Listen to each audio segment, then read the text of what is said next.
The Mystery of Marie Rogêt, a sequel to The Murders in the Rue Morgue. There are few persons, even among the calmest thinkers, who have not occasionally been startled into a vague yet thrilling half-credence in the supernatural by coincidences of so seemingly marvelous a character that, as mere coincidences, the intellect has been unable to receive them. Such sentiments, for the half-credences of which I speak, have never the full force of thought. Such sentiments are seldom thoroughly stifled unless by reference to the doctrine of chance, or, as it is technically termed, the calculus of probabilities. Now this calculus is, in its essence, purely mathematical, and thus we have the anomaly of the most rigidly exact in science applied to the shadow and spirituality of the most intangible in speculation. The extraordinary details which I am now called upon to make public will be found to form, as regards sequence of time, the primary branch of a series of scarcely intelligible coincidences, whose secondary or concluding branch will be recognized by all readers in the late murder of Mary Cecilia Rogers, at New York, when, in an article entitled The Murders in the Rue Morgue, I endeavored, about a year ago, to depict some very remarkable features in the mental character of my friend, the Chevalier C. Auguste Dupin. It did not occur to me that I should ever resume the subject.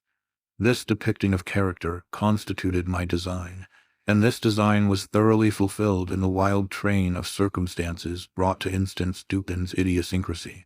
I might have adduced other examples, but I should have proven no more. Late events, however, in their surprising development, have startled me into some farther details, which will carry with them the air of extorted confession. Hearing what I have lately heard, it would be indeed strange should I remain silent in regard to what I both heard and saw so long ago. Upon the winding up of the tragedy involved in the deaths of Madame L'Espanaye and her daughter, the Chevalier dismissed the affair at once from his attention, and relapsed into his old habits of moody reverie. Prone, at all times, to abstraction, I readily fell in with his humor, and continuing to occupy our chambers in the Faubourg Saint-Germain, we gave the future to the winds, and slumbered tranquilly in the present, weaving the dull world around us into dreams. But these dreams were not altogether uninterrupted. It may readily be supposed that the part played by my friend in the drama at the Rue Morgue had not failed of its impression upon the fancies of the Parisian police. With its emissaries, the name of Dupin had grown into a household word. The simple character of those inductions by which he had disentangled the mystery never having been explained even to the prefect, or to any other individual than myself, of course it is not surprising that the affair was regarded as little less than miraculous, or that the Chevalier's analytical abilities acquired for him the credit of intuition. His frankness would have led him to disabuse every inquirer of such prejudice, but his indolent humor forbade all farther agitation of a topic whose interest to himself had long ceased. It thus happened that he found himself the cynosure of the political eyes, and the cases were not few in which attempt was made to engage his services at the prefecture. One of the most remarkable instances was that of the murder of a young girl named Marie Rogêt. This event occurred about 2 years after the atrocity in the Rue Morgue. Marie, whose Christian and family name will at once arrest attention from their resemblance to those of the unfortunate cigar girl, was the only daughter of the widow Estelle Rogêt. The father had died during the child's infancy, and from the period of his death until within 18 months before the assassination which forms the subject of our narrative, the mother and daughter had dwelt together in the Rue Pavée Saint-André. 3. Madame there keeping a pension, assisted by Marie. Affairs went on thus until the latter had attained her 22nd year, when her great beauty attracted the notice of a perfumer who occupied one of the shops in the basement of the Palais Royal, and whose custom lay chiefly among the desperate adventurers infesting that neighborhood. Monsieur Leblanc, 4, was not unaware of the advantages to be derived from the attendance of the fair Marie in his perfumery, and his liberal proposals were accepted eagerly by the girl, although with somewhat more of hesitation by Madame. The anticipations of the shopkeeper were realized, and his rooms soon became notorious through the charms of the sprightly grisette. She had been in his employ about a year, when her admirers were thrown into confusion by her sudden disappearance from the shop. Monsieur Leblanc was unable to account for her absence, and Madame Rogêt was distracted with anxiety and terror. The public papers immediately took up the theme, and the police were upon the point of making serious investigations, when, one fine morning, after the lapse of a week, Marie, in good health, but with a somewhat saddened air, made her reappearance at her usual counter in the perfumery. All inquiry, except that of a private character, was of course immediately hushed. Monsieur Leblanc professed total ignorance, as before. Marie, with Madame, replied to all questions that the last week had been spent at the house of a relation in the country. Thus the affair died away, and was generally forgotten. For the girl, ostensibly to relieve herself from the impertinence of curiosity, soon bade a final adieu to the perfumer, and sought the shelter of her mother's residence in the Rue Pavée Saint-André. It was about 5 months after this return home that her friends were alarmed by her sudden disappearance for the second time. 3 days elapsed, and nothing was heard of her.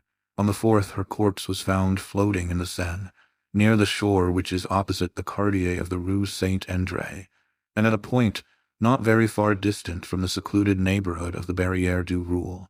6. The atrocity of this murder, for it was at once evident that murder had been committed. The youth and beauty of the victim, and above all, her previous notoriety, conspired to produce intense excitement in the minds of the sensitive Parisians. I can call to mind no similar occurrence producing so general and so intense an effect. For several weeks, in the discussion of this one absorbing theme, even the momentous political topics of the day were forgotten. The prefect made unusual exertions, and the powers of the whole Parisian police were, of course, tasked to the utmost extent. Upon the first discovery of the corpse, it was not supposed that the murderer would be able to elude, for more than a very brief period, the inquisition which was immediately set on foot. It was not until the expiration of a week that it was deemed necessary to offer a reward, and even then this reward was limited to 1,000 francs. In the meantime, the investigation proceeded with vigor, if not always with judgment, and numerous individuals were examined to no purpose. While, owing to the continual absence of all clue to the mystery, the popular excitement greatly increased. At the end of the 10th day, it was thought advisable to double the sum originally proposed, and at length, the second week having elapsed without leading to any discoveries, and the prejudice which always exists in Paris against the police having given vent to itself in several serious émeutes, the prefect took it upon himself to offer the sum of 20,000 francs for the conviction of the assassin, or, if more than one should prove to have been implicated, for the conviction of any one of the assassins. In the proclamation setting forth this reward, a full pardon was promised to any accomplice who should come forward in evidence against his fellow, and to the whole was appended, wherever it appeared, the private placard of a committee of citizens, offering 10,000 francs, in addition to the amount proposed by the prefecture. The entire reward thus stood at no less than 30,000 francs, which will be regarded as an extraordinary sum when we consider the humble condition of the girl, and the great frequency, in large cities, of such atrocities as the one described. No one doubted now that the mystery of this murder would be immediately brought to light. But although, in 1 or 2 instances, arrests were made which promised elucidation, yet nothing was elicited which could implicate the parties suspected, and they were discharged forthwith.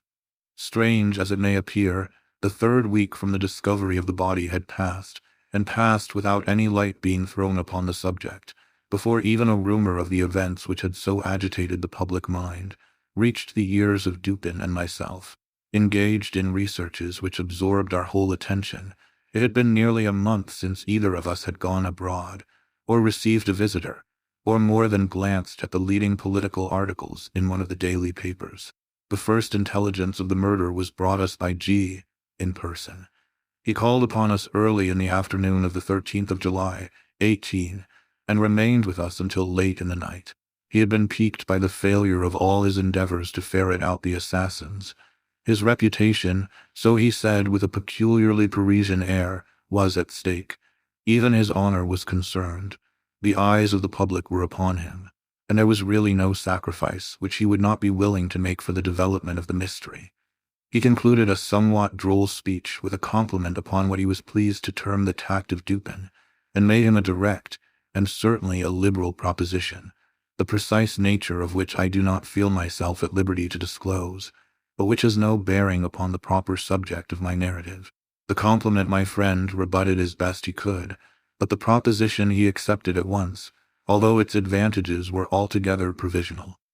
This point being settled, the prefect broke forth at once into explanations of his own views, interspersing them with long comments upon the evidence, of which latter we were not yet in possession. He discoursed much, and beyond doubt learnedly, while I hazarded an occasional suggestion as the night wore drowsily away. Dupin, sitting steadily in his accustomed armchair, was the embodiment of respectful attention. He wore spectacles during the whole interview, and an occasional signal glance beneath their green glasses sufficed to convince me that he slept not the less soundly, because silently, throughout the 7 or 8 leaden-footed hours which immediately preceded the departure of the prefect. In the morning, I procured, at the prefecture, a full report of all the evidence elicited, and at the various newspaper offices, a copy of every paper in which, from first to last, had been published any decisive information in regard to this sad affair. Freed from all that was positively disproved, this mass of information stood thus. Marie Rogêt left the residence of her mother, in the Rue Pavée Saint-André, about 9 o'clock in the morning of Sunday, June the 22nd, 18. In going out, she gave notice to a Monsieur Jacques Saint-Eustache, 7, and to him only, of her intention to spend the day with an aunt who resided in the Rue des Drômes. The Rue des Drômes is a short and narrow but populous thoroughfare, not far from the banks of the river, and at a distance of some 2 miles, in the most direct course possible, from the pension of Madame Rogêt. Saint Eustache was the accepted suitor of Marie, and lodged as well as took his meals at the pension. He was to have gone for his betrothed at dusk, and to have escorted her home. In the afternoon, however, it came on to rain heavily, and supposing that she would remain all night at her aunt's, as she had done under similar circumstances before, he did not think it necessary to keep his promise. As night drew on, Madame Rogêt, who was an infirm old lady, 70 years of age, was heard to express a fear that she should never see Marie again. But this observation attracted little attention at the time. On Monday, it was ascertained that the girl had not been to the Rue des Drômes, and when the day elapsed without tidings of her, a tardy search was instituted at several points in the city and its environs. It was not, however, until the 4th day from the period of disappearance that anything satisfactory was ascertained respecting her. On this day, Wednesday, the 25th of June, a Monsieur Beauvais, 8, who, with a friend, had been making inquiries for Marie near the Barrière du Roule, on the shore of the Seine which is opposite the Rue Pavée Saint-André, was informed that a corpse had just been towed ashore by some fishermen, who had found it floating in the river. Upon seeing the body, Beauvais, after some hesitation, identified it as that of the perfumery girl. His friend recognized it more promptly. The face was suffused with dark blood, some of which issued from the mouth. No foam was seen, as in the case of the merely drowned. There was no discoloration in the cellular tissue. About the throat were bruises and impressions of fingers. The arms were bent over on the chest and were rigid. The right hand was clenched, the left partially open. On the left wrist were 2 circular excoriations, apparently the effect of ropes, or of a rope in more than one volution. A part of the right wrist, also, was much chafed, as well as the back throughout its extent, but more especially at the shoulder blades. In bringing the body to the shore, the fishermen had attached to it a rope, but none of the excoriations had been affected by this. The flesh of the neck was much swollen. There were no cuts apparent, or bruises which appeared the effect of blows.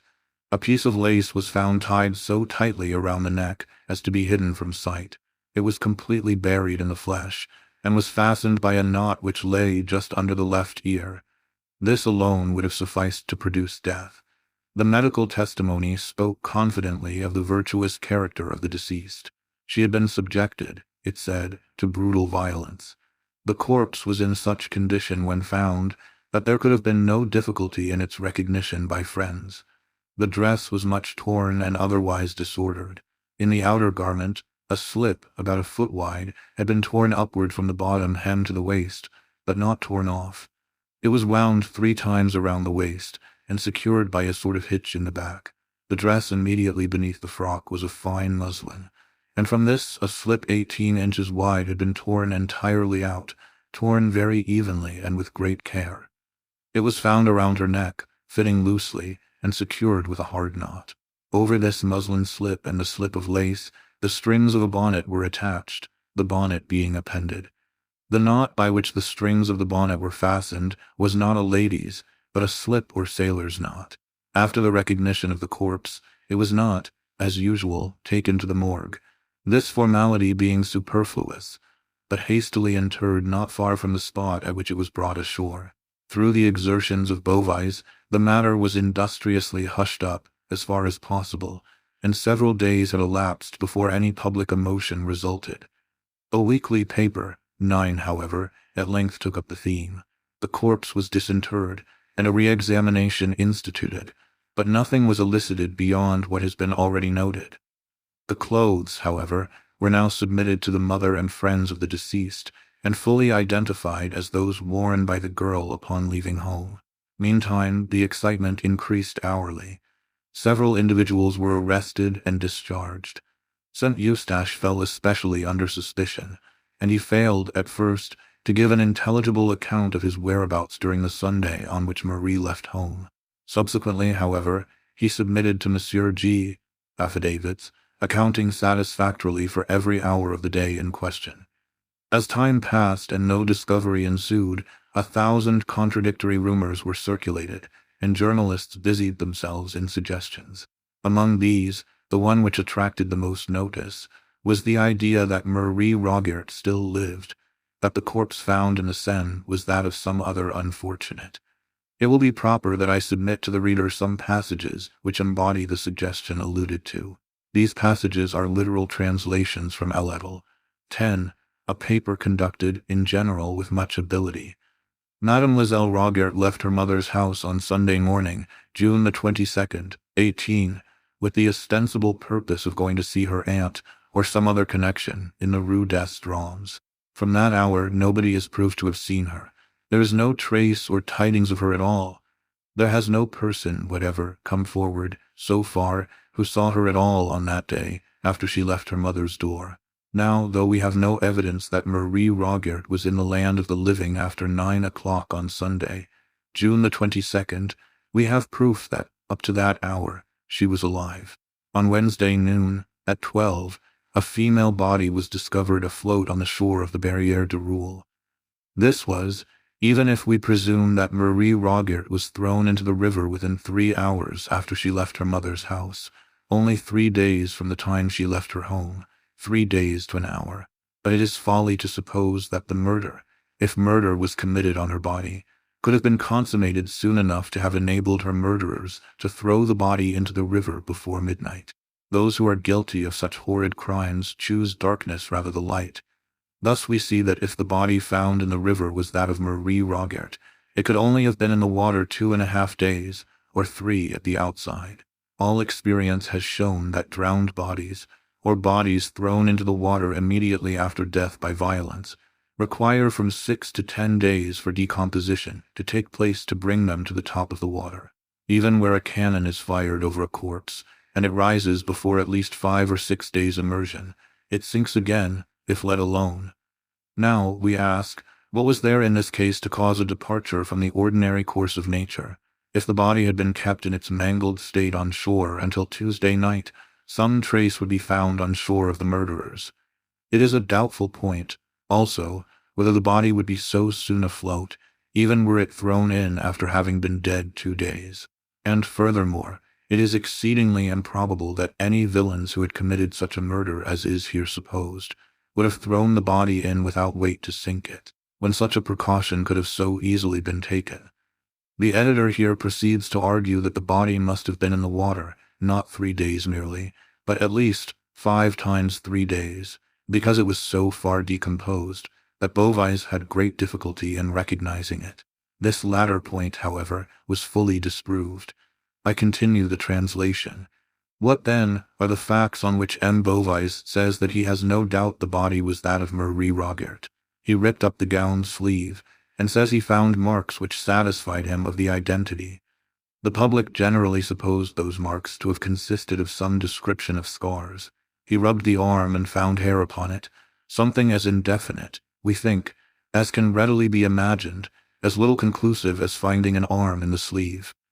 M. Beauvais did not return that night, but sent word to Madame Rogêt at 7 o'clock on Wednesday evening that an investigation was still in progress respecting her daughter. If we allow that Madame Rogêt, from her age and grief, could not go over, which is allowing a great deal, there certainly must have been someone who would have thought it worthwhile to go over and attend the investigation if they thought the body was that of Marie. Nobody went over. There was nothing said or heard about the matter in the Rue Pavée Saint-André that reached even the occupants of the same building. M. Saint Eustache, the lover and intended husband of Marie, who boarded in her mother's house, deposes that he did not hear of the discovery of the body of his intended until the next morning, when M. Beauvais came into his chamber and told him of it. For an item of news like this, it strikes us it was very coolly received. In this way, the journal endeavored to create the impression of an apathy on the part of the relatives of Marie, inconsistent with the supposition that these relatives believed the corpse to be hers. Its insinuations amount to this: that Marie, with the connivance of her friends, had absented herself from the city for reasons involving a charge against her chastity, and that these friends, upon the discovery of a corpse in the Seine, somewhat resembling that of the girl, had availed themselves of the opportunity to impress the public with the belief of her death. But Elletel was again over-hasty. It was distinctly proved that no apathy, such as was imagined, existed, that the old lady was exceedingly feeble, and so agitated as to be unable to attend to any duty. That Saint Eustache, so far from receiving the news coolly, was distracted with grief, and bore himself so frantically, that M. Beauvais prevailed upon a friend and relative to take charge of him, and prevent his attending the examination at the disinterment. Moreover, although it was stated by Elletel that the corpse was reinterred at the public expense, that an advantageous offer of private sculpture was absolutely declined by the family, and that no member of the family attended the ceremonial. Although, I say, all this was asserted by Elletel in furtherance of the impression it designed to convey, yet all this was satisfactorily disproved. In a subsequent number of the paper, an attempt was made to throw suspicion upon Beauvais himself. The editor says, "Now, then, a change comes over the matter. We are told that on one occasion, while Madame B. was at Madame Rogêt's house, M. Beauvais, who was going out, told her that a gendarme was expected there, and she, Madame B., must not say anything to the gendarme until he returned, but let the matter be for him. In the present posture of affairs, M. Beauvais appears to have the whole matter locked up in his head. A single step cannot be taken without M. Beauvais, for go which way you will, you run against him. For some reason, he determined that nobody shall have anything to do with the proceedings but himself, and he has elbowed the male relatives out of the way, according to their representations, in a very singular manner. He seems to have been very much averse to permitting the relatives to see the body. By the following fact, some color was given to the suspicion thus thrown upon Beauvais. A visitor at his office, a few days prior to the girl's disappearance, and during the absence of its occupant, had observed a rose in the keyhole of the door, and the name Marie inscribed upon a slate which hung near at hand. The general impression, so far as we were enabled to glean it from the newspapers, seemed to be that Marie had been the victim of a gang of desperadoes, that by these she had been borne across the river, maltreated and murdered. Le Commercial, 11, however, a print of extensive influence, was earnest in combating this popular idea. I quote a passage or two from its columns. "We are persuaded that pursuit has hitherto been on a false scent, so far as it has been directed to the Barrière du Roule. It is impossible that a person so well known to thousands as this young woman was, should have passed 3 blocks without someone having seen her, and anyone who saw her would have remembered it, for she interested all who knew her. It was when the streets were full of people, when she went out. It is impossible that she could have gone to the Barrière du Roule or to the Rue des Drômes without being recognized by a dozen persons. Yet no one has come forward who saw her outside of her mother's door, and there is no evidence, except the testimony concerning her expressed intentions, that she did go out at all. Her gown was torn, bound round her, and tied, and by that the body was carried as a bundle. If the murder had been committed at the Barrière du Roule, there would have been no necessity for any such arrangement. The fact that the body was found floating near the Barrière is no proof as to where it was thrown into the water. A piece of one of the unfortunate girl's petticoats, 2 feet long and 1 foot wide, was torn out and tied under her chin around the back of her head, probably to prevent screams. This was done by fellows who had no pocket handkerchief. A day or two before the prefect called upon us, however, some important information reached the police, which seemed to overthrow, at least, the chief portion of Le Commercial's argument. 2 small boys, sons of a Madame de Luc, while roaming among the woods near the Barrière du Roule, chanced to penetrate a close thicket, within which were 3 or 4 large stones, forming a kind of seat with a back and footstool. On the upper stone lay a white petticoat, on the second a silk scarf. A parasol, gloves, and a pocket handkerchief were also here found. The handkerchief bore the name Marie Rogêt. Fragments of dress were discovered on the brambles around. The earth was trampled, the bushes were broken, and there was every evidence of a struggle. Between the thicket and the river, the fences were found taken down, and the ground bore evidence of some heavy burthen having been dragged along it. A weekly paper, Le Soleil, 12, had the following comments upon this discovery, comments which merely echoed the sentiment of the whole Parisian press. The things had all evidently been there at least 3 or 4 weeks. They were all mildewed down hard with the action of the rain and stuck together from mildew. The grass had grown around and over some of them. The silk on the parasol was strong, but the threads of it were run together within. The upper part, where it had been doubled and folded, was all mildewed and rotten, and tore on its being opened. The pieces of her frock torn out by the bushes were about 3 inches wide and 6 inches long. One part was the hem of the frock, and it had been mended. The other piece was part of the skirt, not the hem. They looked like strips torn off, and were on the thorn bush about a foot from the ground. There can be no doubt, therefore, that the spot of this appalling outrage has been discovered. Consequent upon this discovery, new evidence appeared. Madame de Luc testified that she keeps a roadside and not far from the bank of the river, opposite the Barrière du Roule. The neighborhood is secluded, particularly so. It is the usual Sunday resort of blackguards from the city, who cross the river in boats. About 3 o'clock, in the afternoon of the Sunday in question, a young girl arrived at the inn, accompanied by a young man of dark complexion. The 2 remained here for some time. On their departure, they took the road to some thick woods in the vicinity. Madame de Luc's attention was called to the dress worn by the girl, on account of its resemblance to one worn by a deceased relative. A scarf was particularly noticed. Soon after the departure of the couple, a gang of miscreants made their appearance, behaved boisterously, ate and drank without making payment, followed in the route of the young man and girl, returned to the inn about dusk, and recrossed the river as if in great haste. It was soon after dark, upon this same evening, that Madame de Luc, as well as her eldest son, heard the screams of a female in the vicinity of the inn. The screams were violent but brief. Madame D. recognized not only the scarf which was found in the thicket, but the dress which was discovered upon the corpse. An omnibus driver, Valence, 13, now also testified that he saw Marie Rogêt cross a ferry on the Seine, on the Sunday in question, in company with a young man of dark complexion. He, Valence, knew Marie, and could not be mistaken in her identity. The articles found in the thicket were fully identified by the relatives of Marie.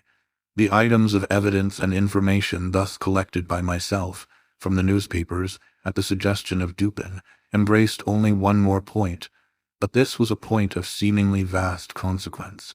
It appears that, immediately after the discovery of the clothes as above described, the lifeless, or nearly lifeless body of St. Eustache, Marie's betrothed, was found in the vicinity of what all now supposed the scene of the outrage. A phial labeled laudanum and emptied was found near him. His breath gave evidence of the poison. He died without speaking. Upon his person was found a letter, briefly stating his love for Marie with his design of self-destruction. I need scarcely tell you, said Dupin, as he finished the perusal of my notes, that this is a far more intricate case than that of the Rue Morgue, from which it differs in one important respect. This is an ordinary, although an atrocious instance of crime. There is nothing peculiarly outré about it. You will observe that, for this reason, the mystery has been considered easy, when, for this reason, it should have been considered difficult of solution. Thus, at first, it was thought unnecessary to offer a reward. The myrmidons of G were able at once to comprehend how and why such an atrocity might have been committed. They could picture to their imaginations a mode, many modes, and a motive, many motives. And because it was not impossible that either of these numerous modes and motives could have been the actual one, they have taken it for granted that one of them must. But the case with which these variable fancies were entertained, and the very plausibility which each assumed, should have been understood as indicative rather of the difficulties than of the facilities which must attend elucidation. I have before observed that it is by prominences above the plane of the ordinary that reason feels her way, if at all, in her search for the true, and that the proper question in cases such as this is not so much what has occurred, as what has occurred that has never occurred before. In the investigations at the house of Madame L'Espanaye, 14, the agents of G were discouraged and confounded by that very unusualness which, to a properly regulated intellect, would have afforded the surest omen of success, while this same intellect might have been plunged in despair at the ordinary character of all that met the eye in the case of the perfumery girl, and yet told of nothing but easy triumph to the functionaries of the prefecture. In the case of Madame L'Espanaye and her daughter there was, even at the beginning of our investigation, no doubt that murder had been committed. The idea of suicide was excluded at once. Here, too, we are freed, at the commencement, from all supposition of self-murder. The body found at the Barrière du Roule was found under such circumstances as to leave us no room for embarrassment upon this important point. But it has been suggested that the corpse discovered is not that of the Marie Rogêt, for the conviction of whose assassin or assassins the reward is offered, and respecting whom solely our agreement has been arranged with the prefect. We both know this gentleman well. It will not do to trust him too far. If, dating our inquiries from the body found, and thence tracing a murderer, we yet discover this body to be that of some other individual than Marie, or if starting from the living Marie, we find her, yet find her unassassinated, in either case we lose our labor, since it is Monsieur G with whom we have to deal. For our own purpose, therefore, if not for the purpose of justice, it is indispensable that our first step should be the determination of the identity of the corpse, with the Marie Rogêt who is missing. With the public the arguments of L'Edel have had weight, and that the journal itself is convinced of their importance would appear from the manner in which it commences one of its essays upon the subject. Several of the morning papers of the day, it says, speak of the conclusive article in Monday's Edel. To me, this article appears conclusive of little beyond the zeal of its inditer. We should bear in mind that, in general, it is the object of our newspapers rather to create a sensation, to make a point, than to further the cause of truth. The latter end is only pursued when it seems coincident with the former. The print which merely falls in with ordinary opinion, however well-founded this opinion may be, earns for itself no credit with the mob. The mass of the people regard as profound only him who suggests pungent contradictions of the general idea. In ratiocination, not less than in literature, it is the epigram which is the most immediately and the most universally appreciated. In both, it is of the lowest order of merit. What I mean to say is, that it is the mingled epigram and melodrame of the idea, that Marie Rogêt still lives, rather than any true plausibility in this idea, which have suggested it to L'Edel, and secured it a favorable reception with the public. Let us examine the heads of this journal's argument, endeavoring to avoid the incoherence with which it is originally set forth. The first aim of the writer is to show, from the brevity of the interval between Marie's disappearance and the finding of the floating corpse, that this corpse cannot be that of Marie.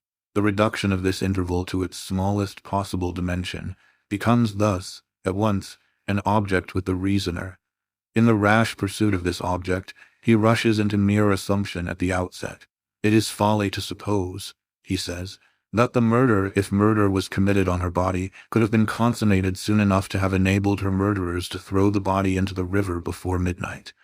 We demand at once, and very naturally, why? Why is it folly to suppose that the murder was committed within 5 minutes after the girl's quitting her mother's house? Why is it folly to suppose that the murder was committed at any given period of the day? There have been assassinations at all hours, but had the murder taken place at any moment between 9 o'clock in the morning of Sunday and a quarter before midnight, there would still have been time enough to throw the body into the river before midnight. This assumption, then, amounts precisely to this, that the murder was not committed on Sunday at all, and if we allow Edgar to assume this, we may permit it any liberties whatever. The paragraph beginning, "It is folly to suppose that the murder, etc., however it appears as printed in Edgar, may be imagined to have existed actually thus in the brain of its indicter. It is folly to suppose that the murder, if murder was committed on the body, could have been committed soon enough to have enabled her murderers to throw the body into the river before midnight. It is folly, we say, to suppose all this, and to suppose at the same time, as we are resolved to suppose, that the body was not thrown in until after midnight. A sentence sufficiently inconsequential in itself, but not so utterly preposterous as the one printed. Were it my purpose, continued Dupin, merely to make out a case against this passage of Edgar's argument, I might safely leave it where it is. It is not, however, with Edgar that we have to do, but with the truth. The sentence in question has but one meaning, as it stands, and this meaning I have fairly stated, but it is material that we go behind the mere words, for an idea which these words have obviously intended and failed to convey. It was the design of the journalist to say that, at whatever period of the day or night of Sunday this murder was committed, it was improbable that the assassins would have ventured to bear the corpse to the river before midnight. And herein lies, really, the assumption of which I complain. It is assumed that the murder was committed at such a position, and under such circumstances, that the bearing it to the river became necessary. Now, the assassination might have taken place upon the river's brink, or on the river itself, and thus, the throwing the corpse in the water might have been resorted to, at any period of the day or night, as the most obvious and most immediate mode of disposal. You will understand that I suggest nothing here as probable, or as coincident with my own opinion. My design, so far, has no reference to the facts of the case. I wish merely to caution you against the whole tone of Edgar's suggestion, by calling your attention to its ex parte character at the outset, having prescribed thus a limit to suit its own preconceived notions.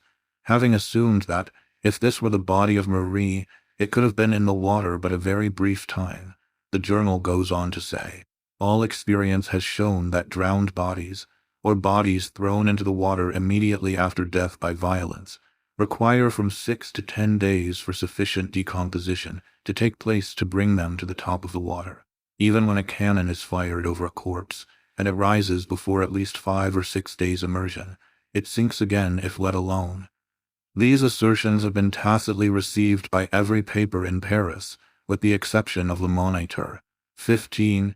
This latter print endeavors to combat that portion of the paragraph which has reference to drowned bodies only, by citing some 5 or 6 instances in which the bodies of individuals known to be drowned were found floating after the lapse of less time than is insisted upon by Edgar.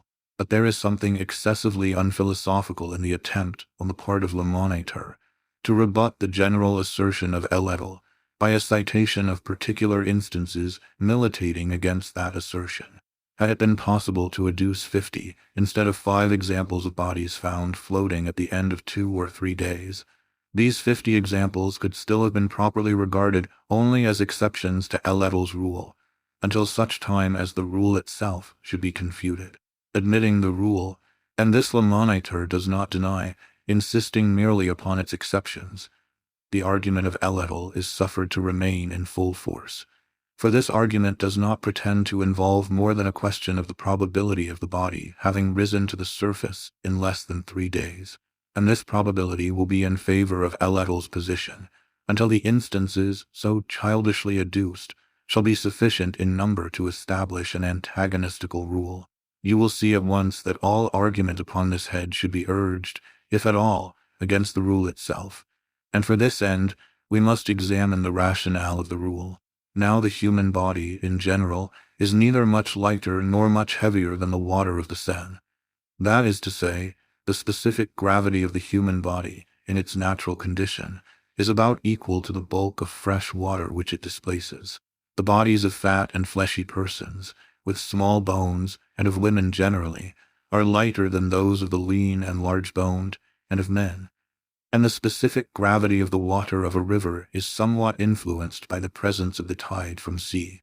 But leaving this tide out of question, it may be said that very few human bodies will sink at all, even in fresh water of their own accord. Almost anyone, falling into a river, will be enabled to float, if he suffer the specific gravity of the water fairly to be adduced in comparison with his own. That is to say, if he suffer his whole person to be immersed, with as little exception as possible. The proper position for one who cannot swim is the upright position of the walker on land, with the head thrown fully back, and immersed, the mouth and nostrils alone remaining above the surface. Thus circumstanced, we shall find that we float without difficulty and without exertion. It is evident, however, that the gravities of the body and of the bulk of water displaced are very nicely balanced, and that a trifle will cause either to preponderate. An arm, for instance, uplifted from the water, and thus deprived of its support, is an additional weight sufficient to immerse the whole head, while the accidental aid of the smallest piece of timber will enable us to elevate the head so as to look about. Now, in the struggles of one unused to swimming, the arms are invariably thrown upwards, while an attempt is made to keep the head in its usual perpendicular position. The result is the immersion of the mouth and nostrils, and the inception, during efforts to breathe while beneath the surface, of water into the lungs. Much is also received into the stomach, and the whole body becomes heavier by the difference between the weight of the air originally distending these cavities, and that of the fluid which now fills them. This difference is sufficient to cause the body to sink, as a general rule, but is insufficient in the cases of individuals with small bones and an abnormal quantity of flaccid or fatty matter. Such individuals float even after drowning. The corpse, being supposed at the bottom of the river, will there remain until, by some means, its specific gravity again becomes less than that of the bulk of water which it displaces. This effect is brought about by decomposition, or otherwise. The result of decomposition is the generation of gas, distending the cellular tissues and all the cavities, and giving the puffed appearance which is so horrible. When this distension has so far progressed that the bulk of the corpse is materially increased without a corresponding increase of mass or weight, its specific gravity becomes less than that of the water displaced, and it forthwith makes its appearance at the surface. But decomposition is modified by innumerable circumstances, is hastened or retarded by innumerable agencies. For example, by the heat or cold of the season, by the mineral impregnation or purity of the water, by its depth or shallowness, by its currency or stagnation, by the temperament of the body, by its infection or freedom from disease before death. Thus it is evident that we can assign no period, with anything like accuracy, at which the corpse shall rise through decomposition. Under certain conditions, this result would be brought about within an hour. Under others, it might not take place at all. There are chemical infusions by which the animal frame can be preserved forever from corruption. The bichloride of mercury is one. But apart from decomposition, there may be, and very usually is, a generation of gas within the stomach from the acetous fermentation of vegetable matter, or within other cavities from other causes, sufficient to induce a distension which will bring the body to the surface. The effect produced by the firing of a cannon is that of simple vibration. This may either loosen the corpse from the soft mud or ooze in which it is embedded, thus permitting it to rise when other agencies have already prepared it for so doing, or it may overcome the tenacity of some putrescent portions of the cellular tissue, allowing the cavities to distend under the influence of the gas. Having thus before us the whole philosophy of this subject, we can easily test by it the assertions of Edgar. All experience shows, says this paper, that drowned bodies, or bodies thrown into the water immediately after death by violence, require from 6 to 10 days for sufficient decomposition to take place to bring them to the top of the water. Even when a cannon is fired over a corpse, and it rises before at least 5 or 6 days immersion, it sinks again if let alone. The whole of this paragraph must now appear a tissue of inconsequence and incoherence. All experience does not show that drowned bodies require from 6 to 10 days for sufficient decomposition to take place to bring them to the surface. Both science and experience show that the period of their rising is, and necessarily must be, indeterminate. If, moreover, a body has risen to the surface through firing of cannon, it will not sink again if let alone, until decomposition has so far progressed as to permit the escape of the generated gas. But I wish to call your attention to the distinction which is made between drowned bodies and bodies thrown into the water immediately after death by violence. Although the writer admits the distinction, he yet includes them all in the same category. I have shown how it is that the body of a drowning man becomes specifically heavier than its bulk of water, and that he would not sink at all, except for the struggles by which he elevates his arms above the surface, and his gasps for breath while beneath the surface, gasps which supply by water the place of the original air in the lungs. But these struggles and these gasps would not occur in the body thrown into the water immediately after death by violence. Thus, in the latter instance, the body, as a general rule, would not sink at all, a fact of which Elletel is evidently ignorant. When decomposition had proceeded to a very great extent, when the flesh had in a great measure left the bones, then, indeed, but not till then, should we lose sight of the corpse. And now what are we to make of the argument that the body found could not be that of Marie Rogêt, because, 3 days only having elapsed, this body was found floating? If drowned, being a woman, she might never have sunk, or having sunk, might have reappeared in 24 hours, or less. But no one supposes her to have been drowned, and dying before being thrown into the river, she might have been found floating at any period afterwards whatever. But, says Elletel, if the body had been kept in its mangled state on shore until Tuesday night, some trace would be found on shore of the murderers. Here it is at first difficult to perceive the intention of the reasoner. He means to anticipate what he imagines would be an objection to his theory, viz., that the body was kept on shore 2 days, suffering rapid decomposition, more rapid than if immersed in water. He supposes that, had this been the case, it might have appeared at the surface on the Wednesday, and thinks that only under such circumstances it could so have appeared. He is accordingly in haste to show that it was not kept on shore, for if so, some trace would be found on shore of the murderers. I presume you smile at the sequitur. You cannot be made to see how the mere duration of the corpse on the shore could operate to multiply traces of the assassins. Nor can I. And furthermore, it is exceedingly improbable, continues our journal, that any villains who had committed such a murder as is here supposed would have thrown the body in without weight to sink it, when such a precaution could have so easily been taken. Observe here the laughable confusion of thought. No one, not even Elletel, disputes the murder committed on the body found. The marks of violence are too obvious. It is our reasoner's object merely to show that this body is not Marie's. He wishes to prove that Marie is not assassinated, not that the corpse was not. Yet his observation proves only the latter point. Here is a corpse without weight attached. Murderers, casting it in, would not have failed to attach a weight. Therefore it was not thrown in by murderers. This is all which is proved, if anything is. The question of identity is not even approached, and Elletel has been at great pains merely to gainsay now what it has admitted only a moment before. We are perfectly convinced, it says, that the body found was that of a murdered female. Nor is this the sole instance, even in this division of his subject, where our reasoner unwittingly reasons against himself. His evident object, I have already said, is to reduce, as much as possible, the interval between Marie's disappearance and the finding of the corpse. Yet we find him urging the point that no person saw the girl from the moment of her leaving her mother's house. We have no evidence, he says, that Marie Rogêt was in the land of the living after 9 o'clock on Sunday, June the 22nd. As his argument is obviously an expert one, he should, at least, have left this matter out of sight, for had anyone been known to see Marie, say on Monday, or on Tuesday, the interval in question would have been much reduced, and by his own ratiocination, the probability much diminished of the corpse being that of the grisette. It is, nevertheless, amusing to observe that Edgar insists upon its point in the full belief of its furthering its general argument.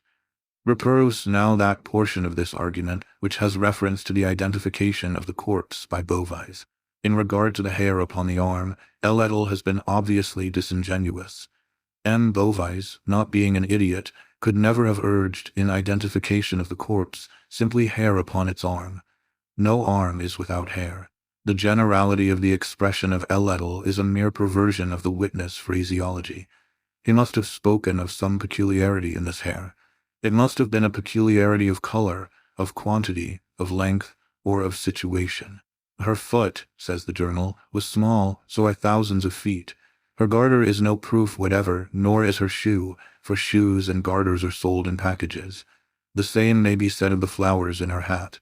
One thing upon which M. Beauvais strongly insists is, that the clasp on the garter found had been set back to take it in. This amounts to nothing, for most women find it proper to take a pair of garters home and fit them to the size of the limbs they are to encircle, rather than to try them in the store where they purchase. Here it is difficult to suppose the reasoner in earnest.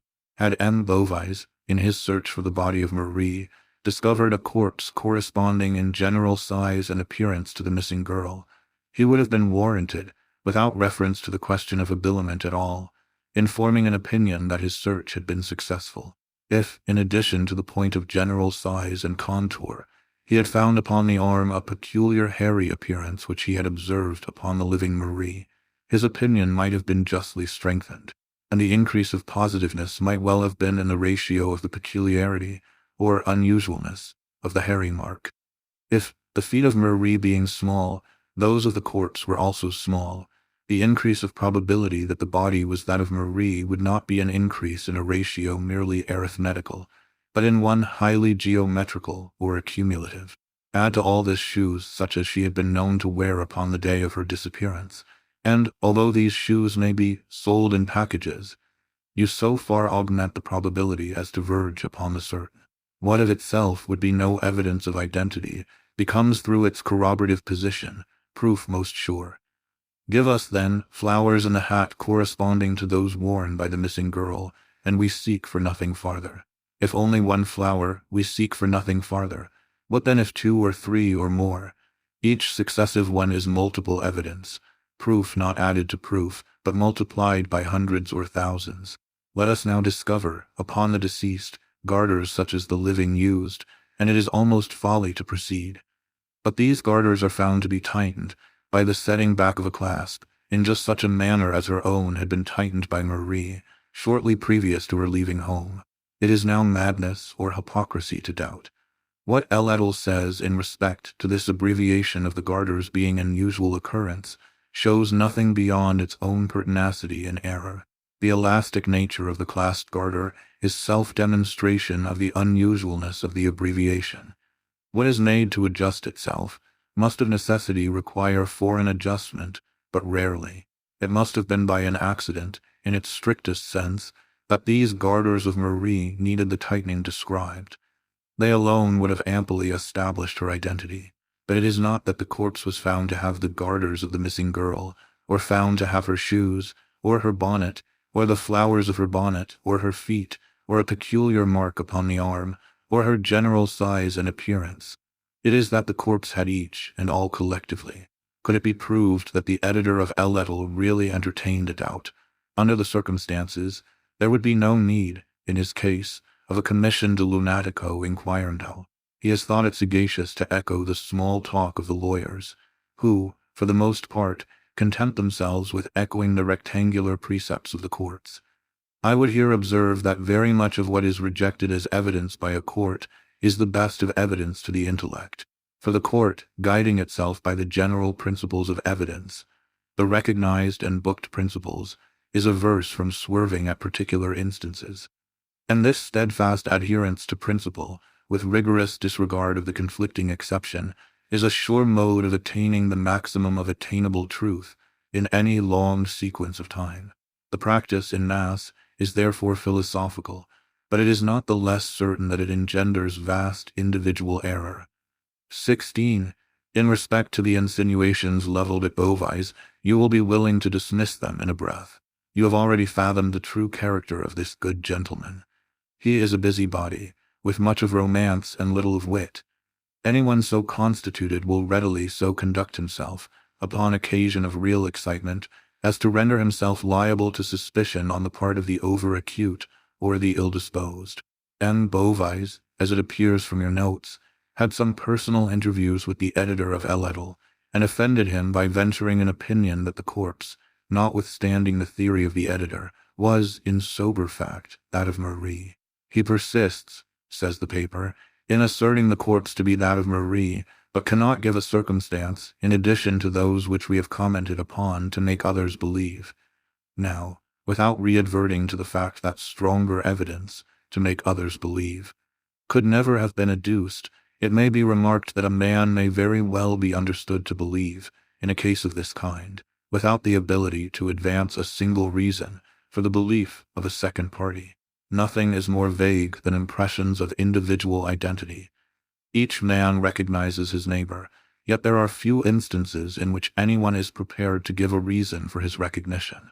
The editor of Allittl had no right to be offended at M. Beauvais' unreasoning belief. The suspicious circumstances which invest him will be found to tally much better with my hypothesis of romantic busybodyism than with the reasoner's suggestion of guilt. Once adopting the more charitable interpretation, we shall find no difficulty in comprehending the rose in the keyhole, the Marie upon the slate, the elbowing the male relatives out of the way, the aversion to permitting them to see the body, the caution given to Madame B. that she must hold no conversation with the gendarme until his return, Beauvais, and lastly, his apparent determination that nobody should have anything to do with the proceedings except himself. It seems to me unquestionable that Beauvais was a suitor of Marie's, that she coquetted with him, and that he was ambitious of being thought to enjoy her fullest intimacy and confidence. I shall say nothing more upon this point, and, as the evidence fully rebuts the assertion of Allittl, touching the matter of apathy on the part of the mother and other relatives, an apathy inconsistent with the supposition of their believing the corpse to be that of the perfumery girl, we shall now proceed as if the question of identity were settled to our perfect satisfaction. And what, I here demanded, do you think of the opinions of Le Commerciel? That, in spirit, they are far more worthy of attention than any which have been promulgated upon the subject. The deductions from the premises are philosophical and acute, but the premises, in 2 instances, at least, are founded in imperfect observation. Le Commerciel wishes to intimate that Marie was seized by some gang of low ruffians not far from her mother's door. It is impossible, it urges, that a person so well known to thousands as this young woman was, should have passed 3 blocks without someone having seen her. This is the idea of a man long resident in Paris, a public man, and one whose walks to and fro in the city have been mostly limited to the vicinity of the public offices. He is aware that he seldom passes so far as a dozen blocks from his own bureau, without being recognized and accosted, and knowing the extent of his personal acquaintance with others, and of others with him, he compares his notoriety with that of the perfumery girl, finds no great difference between them, and reaches at once the conclusion that she, in her walks, would be equally liable to recognition with himself in his. This could only be the case were her walks of the same unvarying, methodical character, and within the same species of limited region, as are his own. He passes to and fro, at regular intervals, within a confined periphery, abounding in individuals who are led to observation of his person, through interest in the kindred nature of his occupation with their own. But the walks of Marie may, in general, be supposed discursive. In this particular instance, it will be understood as most probable that she proceeded upon a route of more than average diversity from her accustomed ones. The parallel which we imagine to have existed in the mind of Le Commerciel would only be sustained in the event of the 2 individuals traversing the whole city. In this case, granting the personal acquaintances to be equal, the chances would be also equal that an equal number of personal rencounters would be made. For my own part, I should hold it not only as possible, but is very far more than probable that Marie might have proceeded, at any given period, by any one of the many routes between her own residence and that of her aunt, without meeting a single individual whom she knew, or by whom she was known. In viewing this question in its full and proper light, we must hold steadily in mind the great disproportion between the personal acquaintances of even the most noted individual in Paris, and the entire population of Paris itself. But whatever force there may still appear to be in the suggestion of Le Commercial will be much diminished when we take into consideration the hour at which the girl went abroad. It was when the streets were full of people, says Le Commercial, that she went out, but not so. It was at 9 o'clock in the morning. Now at 9 o'clock of every morning in the week, with the exception of Sunday, the streets of the city are, it is true, thronged with people. At 9 on Sunday, the populace are chiefly within doors preparing for church. No observing person can have failed to notice the peculiarly deserted air of the town, from about 8 until 10 on the morning of every Sabbath. Between 10 and 11, the streets are thronged, but not at so early a period as that designated. There is another point at which there seems a deficiency of observation on the part of Le Commercial. A piece, it says, of one of the unfortunate girl's petticoats, 2 feet long and 1 foot wide, was torn out and tied under her chin, and around the back of her head, probably to prevent screams. This was done by fellows who had no pocket handkerchiefs. Whether this idea is, or is not well founded, we will endeavor to see hereafter. But by fellows who have no pocket handkerchiefs the editor intends the lowest class of ruffians. These, however, are the very description of people who will always be found to have handkerchiefs, even when destitute of shirts. You must have had occasion to observe how absolutely indispensable, of late years, to the thorough blackguard, has become the pocket handkerchief. And what are we to think, I asked, of the article in Le Soleil? That it is a vast pity its inditer was not born a parrot, in which case he would have been the most illustrious parrot of his race. He has merely repeated the individual items of the already published opinion, collecting them, with a laudable industry, from this paper and from that. The things had all evidently been there, he says, at least 3 or 4 weeks, and there can be no doubt that the spot of this appalling outrage has been discovered.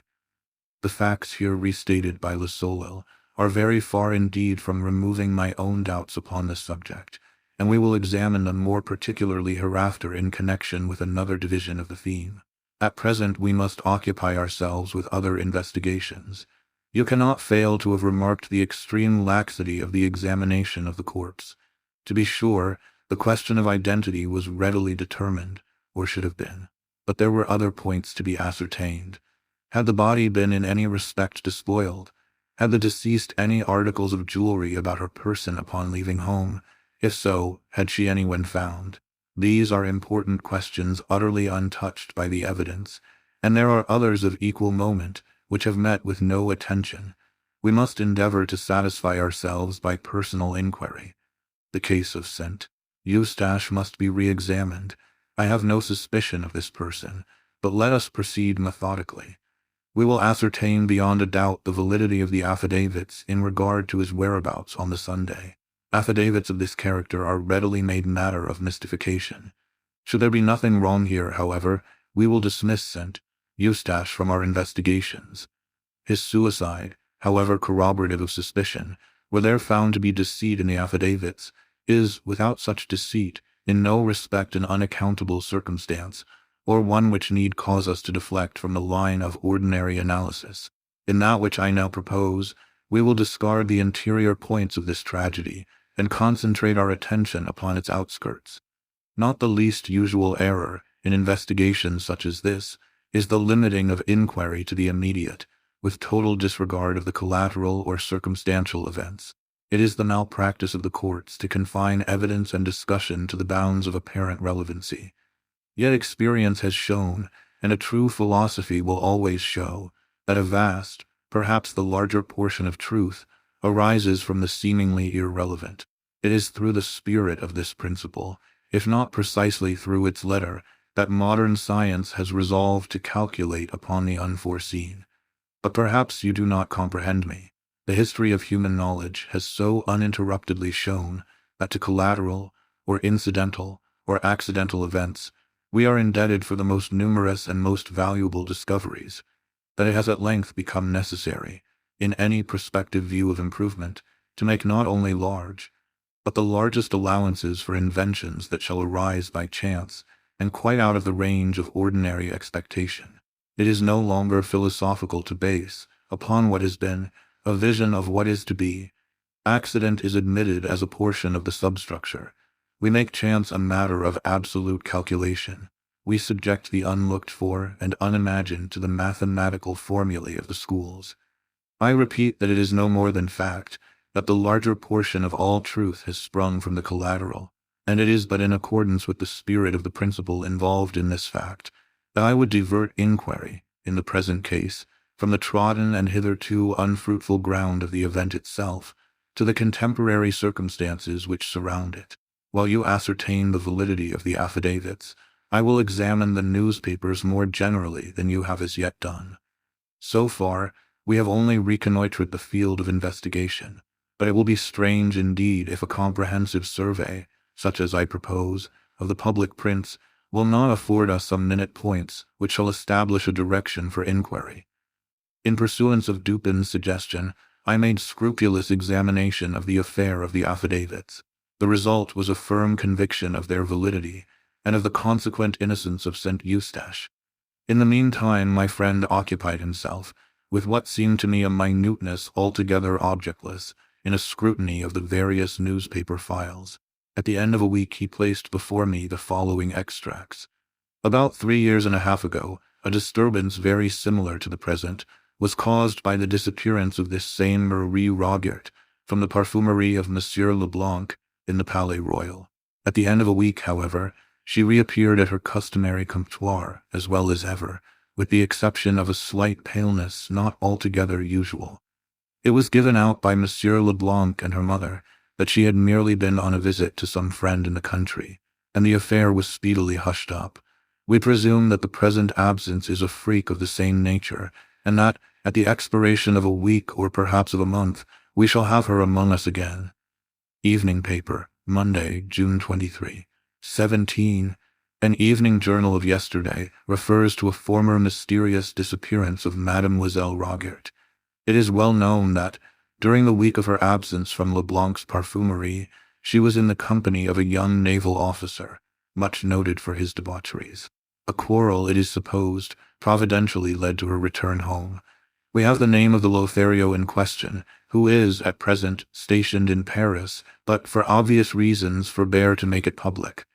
Le Mercury, Tuesday morning, June 24, 18.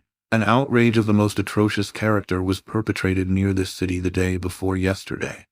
A gentleman, with his wife and daughter, engaged, about dusk, the services of 6 young men, who were idly rowing a boat to and fro near the banks of the Seine, to convey him across the river. Upon reaching the opposite shore, the 3 passengers stepped out, and had proceeded so far as to be beyond the view of the boat, when the daughter discovered that she had left in it her parasol. She returned for it, was seized by the gang, carried out into the stream, gagged, brutally treated, and finally taken to the shore at a point not far from that at which she had originally entered the boat with her parents.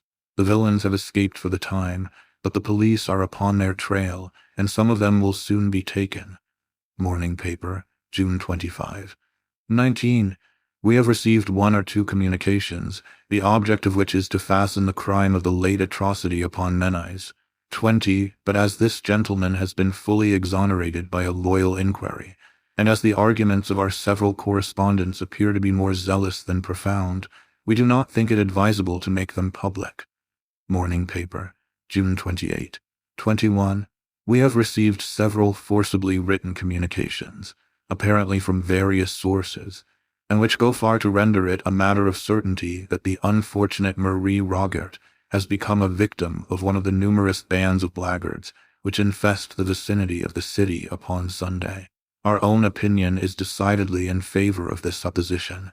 We shall endeavor to make room for some of these arguments hereafter. Evening paper, Tuesday, June 31, 22. On Monday, one of the bargemen connected with the revenue service saw an empty boat floating down the Seine. Sails were lying in the bottom of the boat. The bargeman towed it under the barge office. The next morning it was taken from thence, without the knowledge of any of the officers. The rudder is now at the barge office. La Diligence, Thursday, June 26. Upon reading these various extracts, they not only seemed to me irrelevant, but I could perceive no mode in which any one of them could be brought to bear upon the matter in hand. I waited for some explanation from Dupin. "It is not my present design," he said, "to dwell upon the first and second of those extracts.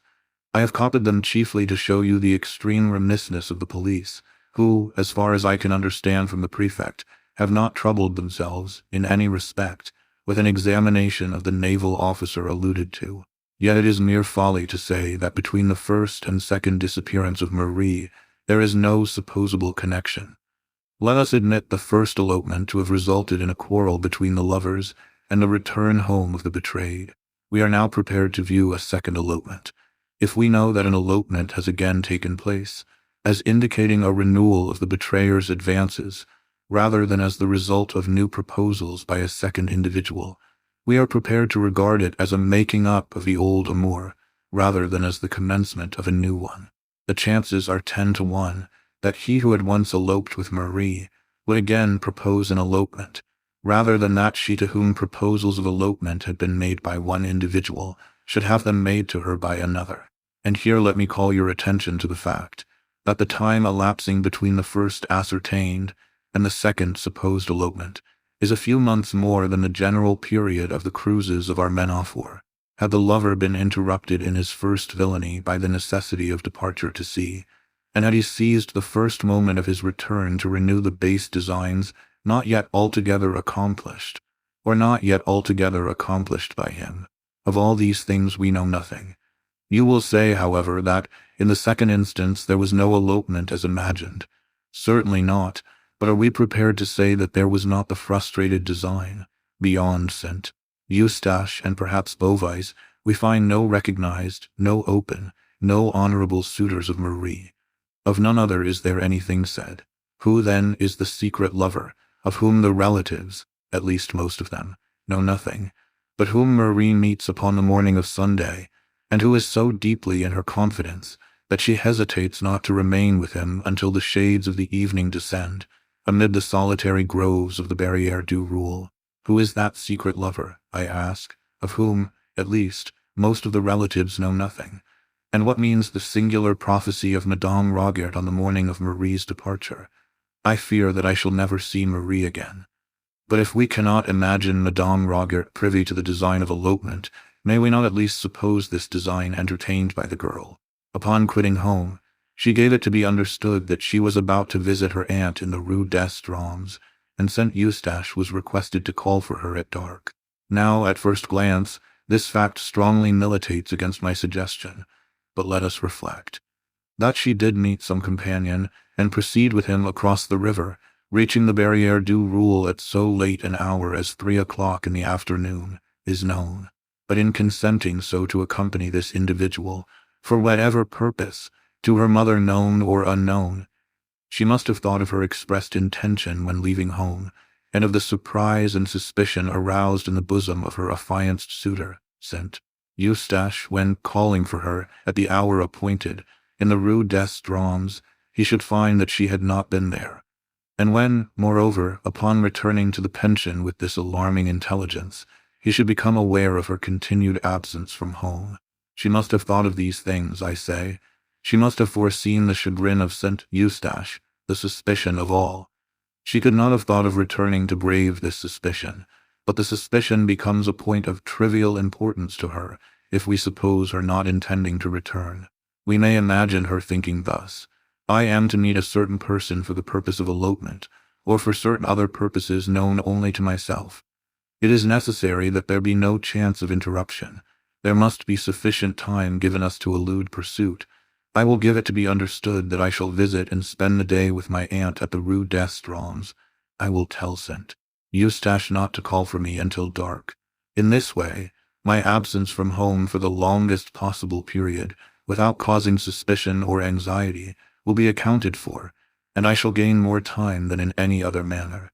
If I bid Saint Eustache call for me at dark, he will be sure not to call before. But If I wholly neglect to bid him call, my time for escape will be diminished, since it will be expected that I return the earlier, and my absence will the sooner excite anxiety. Now, if it were my design to return at all, if I had in contemplation merely a stroll with the individual in question, it would not be my policy to bid St. Eustache call. For calling, he will be sure to ascertain that I have played him false, a fact of which I might keep him forever in ignorance, by leaving home without notifying him of my intention, by returning before dark, and by then stating that I had been to visit my aunt in the Rue d'Estrons. But as it is my design never to return, or not for some weeks, or not until certain concealments are effected, the gaining of time is the only point about which I need give myself any concern. You have observed, in your notes, that the most general opinion in relation to this sad affair is, and was from the first, that the girl had been the victim of a gang of blackguards. Now, the popular opinion, under certain conditions, is not to be disregarded. When arising of itself, when manifesting itself in a strictly spontaneous manner, we should look upon it as analogous with that intuition which is the idiosyncrasy of the individual man of genius. In 99 cases from 100, I would abide by its decision. But it is important that we find no palpable traces of suggestion. The opinion must be rigorously the public's own, and the distinction is often exceedingly difficult to perceive and to maintain. In the present instance, it appears to me that this public opinion, in respect to a gang, has been superinduced by the collateral event which is detailed in the third of my extracts. All Paris is excited by the discovered corpse of Marie, a girl young, beautiful, and notorious. This corpse is found, bearing marks of violence and floating in the river, but it is now made known that, at the very period, or about the very period, in which it is supposed that the girl was assassinated, an outrage similar in nature to that endured by the deceased, although less in extent, was perpetuated by a gang of young ruffians upon the person of a second young female. Is it wonderful that the one known atrocity should influence the popular judgment in regard to the other unknown? This judgment awaited direction, and the known outrage seemed so opportunely to afford it. Marie, too, was found in the river, and upon this very river was this known outrage committed. The connection of the two events had about it so much of the palpable that the true wonder would have been a failure of the populace to appreciate and to seize it. But in fact, the one atrocity known to be so committed is, if anything, evidence that the other, committed at a time nearly coincident, was not so committed. It would have been a miracle indeed if, while a gang of ruffians were perpetrating, at a given locality, a most unheard of wrong, there should have been another similar gang, in a similar locality, in the same city, under the same circumstances, with the same means and appliances, engaged in a wrong of precisely the same aspect, at precisely the same period of time. Yet in what, if not in this marvelous train of coincidence, does the accidentally suggested opinion of the populace call upon us to believe? Before proceeding farther, let us consider the supposed scene of the assassination, in the thicket at the Barrière du Roule. This thicket, although dense, was in the close vicinity of a public road. Within were 3 or 4 large stones, forming a kind of seat with a back and footstool. On the upper stone was discovered a white petticoat, on the second, a silk scarf. A parasol, gloves, and a pocket handkerchief were also here found. The handkerchief bore the name Marie Rogêt. Fragments of dress were seen on the branches around. The earth was trampled, the bushes were broken, and there was every evidence of a violent struggle. Notwithstanding the acclamation with which the discovery of this thicket was received by the press, and the unanimity with which it was supposed to indicate the precise scene of the outrage, it must be admitted that there was some very good reason for doubt. That it was the scene, I may or I may not believe, but there was excellent reason for doubt. Had the true scene been, as Le Commercial suggested, in the neighborhood of the Rue Pavée Saint André, the perpetrators of the crime, supposing them still resident in Paris, would naturally have been stricken with terror at the public attention thus acutely directed into the proper channel, and in certain classes of minds there would have arisen, at once, a sense of the necessity of some exertion to redivert this attention. And thus, the thicket of the Barrière du Roule having been already suspected, the idea of placing the articles where they were found might have been naturally entertained. There is no real evidence, although Le Soleil so supposes, that the articles discovered had been more than a very few days in the thicket, while there is much circumstantial proof that they could not have remained there, without attracting attention, during the 20 days elapsing between the fatal Sunday and the afternoon upon which they were found by the boys. They were all mildewed down hard, says Le Soleil, adopting the opinions of its predecessors, with the action of the rain, and stuck together from mildew. The grass had grown around and over some of them. The silk of the parasol was strong, but the threads of it were run together within. The upper part, where it had been doubled and folded, was all mildewed and rotten, and tore on being opened. In respect to the grass having grown around and over some of them, it is obvious that the fact could only have been ascertained from the words, and thus from the recollections of 2 small boys. For these boys removed the articles and took them home before they had been seen by a third party. But grass will grow, especially in warm and damp weather, such as was that of the period of the murder, as much as 2 or 3 inches in a single day. A parasol lying upon a newly turfed ground might, in a single week, be entirely concealed from sight by the upspringing grass. And touching that mildew upon which the editor of Le Soleil so pertinaciously insists, that he employs the word no less than 3 times in the brief paragraph just quoted, is he really unaware of the nature of this mildew? Is he to be told that it is one of the many classes of fungus, of which the most ordinary feature is its upspringing and decadence within 24 hours? Thus we see, at a glance, that what has been most triumphantly adduced in support of the idea that the articles had been, for at least 3 or 4 weeks in the thicket, is most absurdly null as regards any evidence of that fact. On the other hand, it is exceedingly difficult to believe that these articles could have remained in the thicket specified, for a longer period than a single week, for a longer period than from one Sunday to the next. Those who know anything of the vicinity of Paris know the extreme difficulty of finding seclusion unless at a great distance from its suburbs. Such a thing as an unexplored, or even an unfrequently visited recess, amid its woods or groves, is not for a moment to be imagined. Let anyone who, being at heart a lover of nature, is yet chained by duty to the dust and heat of this great metropolis, let any such one attempt, even during the weekdays, to slake his thirst for solitude amid the scenes of natural loveliness which immediately surround us. At every second step, he will find the growing charm dispelled by the voice and personal intrusion of some ruffian or party of carousing blackguards. He will seek privacy amid the densest foliage, all in vain. Here are the very nooks where the unwashed most abound. Here are the temples most desecrate.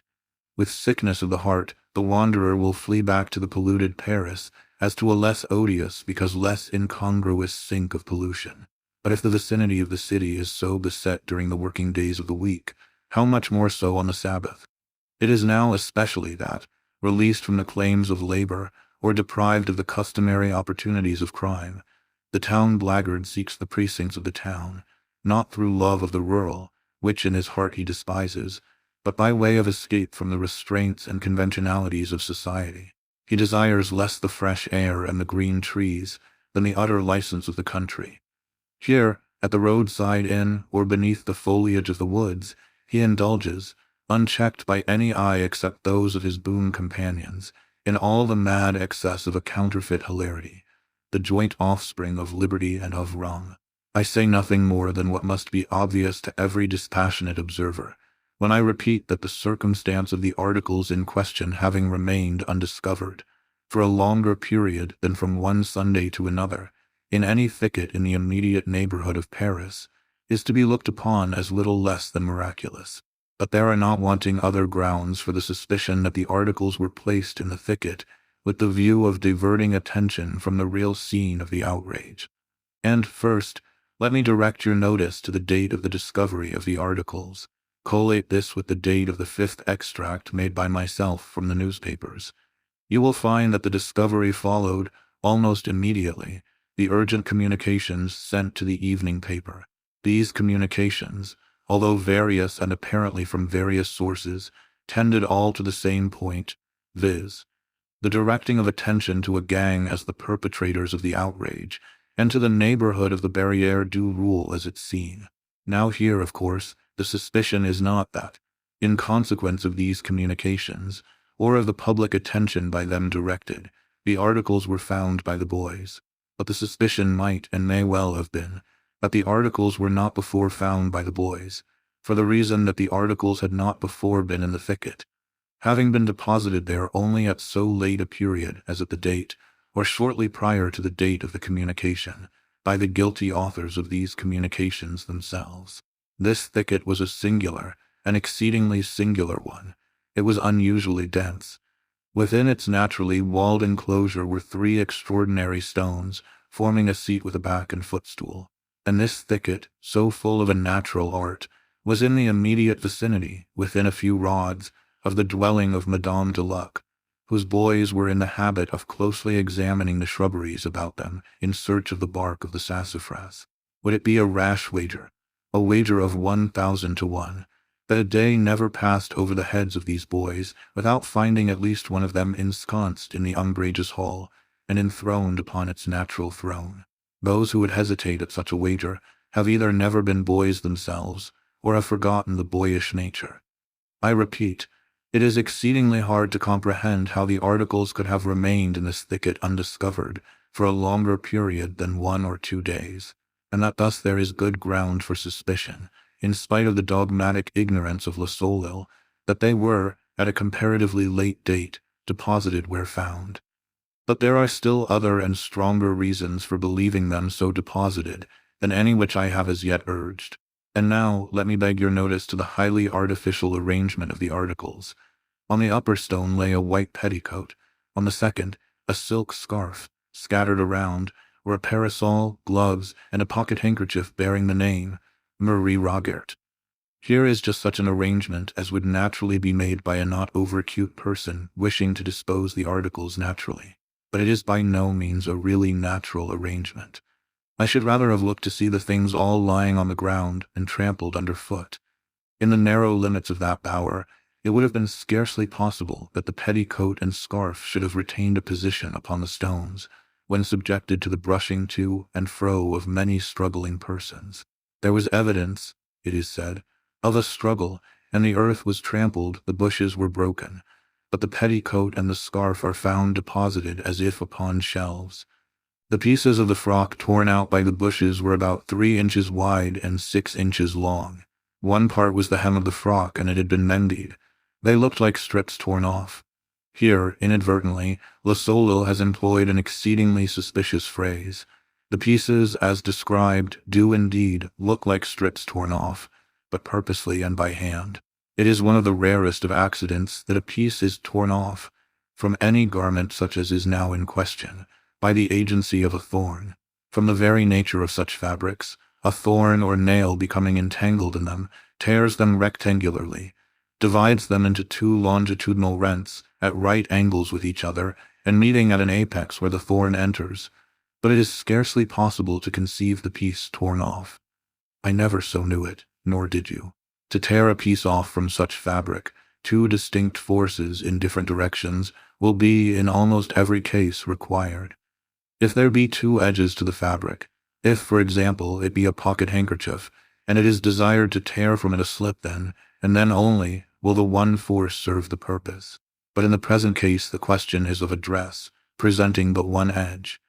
To tear a piece from the interior, where no edge is presented, could only be effected by a miracle through the agency of thorns, and no one thorn could accomplish it. But even where an edge is presented, 2 thorns will be necessary, operating, the one in 2 distinct directions, and the other in one. And this in the supposition that the edge is unhemmed. If hemmed, the matter is nearly out of the question. We thus see the numerous and great obstacles in the way of pieces being torn off through the simple agency of thorns. Yet we are required to believe not only that one piece, but that many have been so torn. And one part, too, was the hem of the frock. Another piece was part of the skirt, not the hem, that is to say, was torn completely out through the agency of thorns, from the uncaged interior of the dress. These, I say, are things which one may well be pardoned for disbelieving. Yet, taken collectedly, they form, perhaps, less of reasonable ground for suspicion than the one startling circumstance of the articles having been left in this thicket at all, by any murderers who had enough precaution to think of removing the corpse.